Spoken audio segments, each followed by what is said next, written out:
Selamat pagi ibu bapak, opa oma, dan saudara-saudaraku yang baik.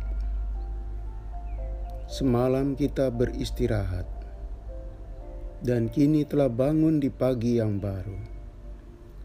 Puji syukur dan terima kasih kepada Allah yang membuat semua ini kita kecap. Firman Tuhan hari ini diambil dari Kejadian 12 ayat 13.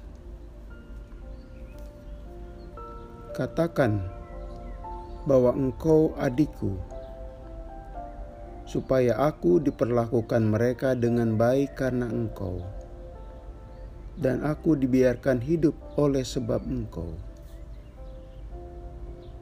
Saudaraku, karena rasa takut dan ingin menyelamatkan nyawa diri sendiri, bisa melahirkan tindakan yang tidak mempertimbangkan perasaan orang lain.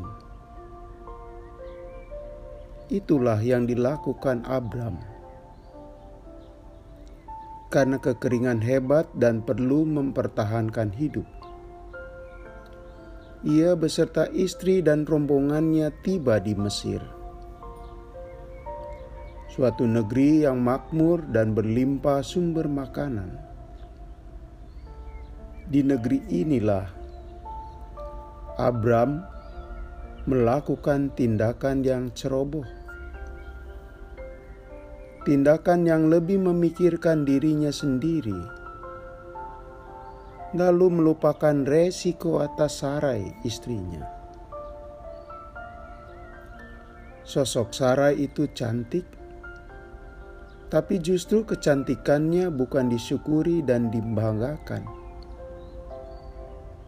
Malah Abram melihatnya sebagai sumber ancaman.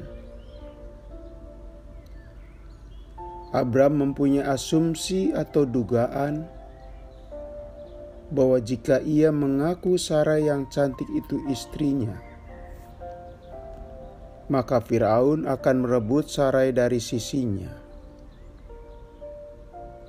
sedangkan ia akan dibunuh. Dugaan ini menimbulkan rasa cemas. Ia berada dalam posisi terancam. Akhirnya, terancanglah ide bahwa Sarai harus mengaku adiknya, bukan istrinya.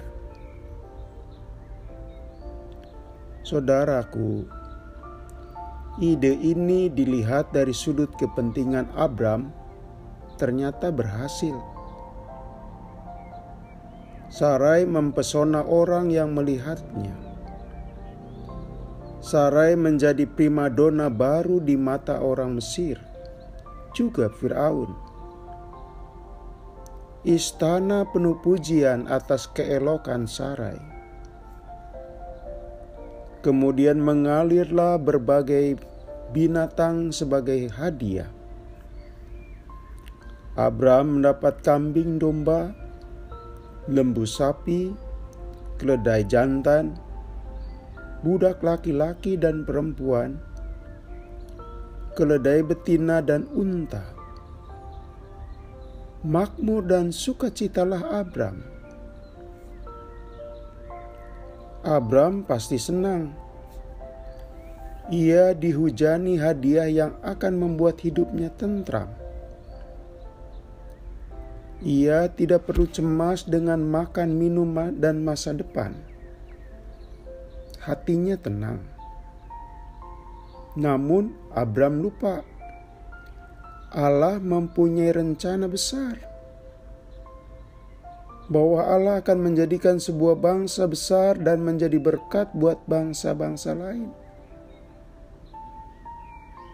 Rencana dan realisasi yang tampaknya berhasil di mata Abram ternyata menyimpang dari rencana Allah. Saudaraku, Allah tidak main-main dengan rencananya. Ia tegas. Tidak bisa dan tidak boleh ada pihak yang menggagalkan rencananya. Firaun yang kaya, amat berkuasa pun tidak bisa dan tidak boleh. Itulah sebabnya Allah menurunkan tulah yang menyadarkan Firaun bahwa ada yang tidak beres. Tulah yang membatalkan niat Firaun menyunting Sarai sebagai istrinya. Saudaraku, siapa perempuan, khususnya seorang istri yang tidak terluka dengan ide dan tindakan Abram? Demi kemakmuran, Abram meminta Sarai sebagai adik, bukan istri. Pasti Sarai terluka hatinya. Beberapa waktu lalu pernah ada kejadian menghebohkan masyarakat. Seorang suami menggadaikan istrinya kepada pria lain senilai 250 juta. Pasti istrinya cukup cantik. Banyak orang berkomentar bahwa itu suami yang gendeng alias gila. Ada yang bilang terlalu. Masa istri sendiri dikorbankan untuk meraih dana yang cukup besar? Kasusnya mungkin beda dibanding Abram. Tapi baik Abram maupun kasus di Indonesia tadi mengingatkan, yakni jangan karena ingin mendapatkan harta, lalu istri sendiri atau keluarga dikorbankan. Bahkan Abram lebih fatal lagi. Rencana dan tindakannya yang meminta Sarai mengaku sebagai adiknya jelas-jelas bertentangan dengan rencana besar Allah atas Abram. Saudaraku, disinilah kita belajar. Janganlah sekali-kali kita silau oleh harta dan kemakmuran, lalu rela mengorbankan keluarga sendiri. Bukankah kita kerja keras, kita banting tulang demi membahagiakan keluarga?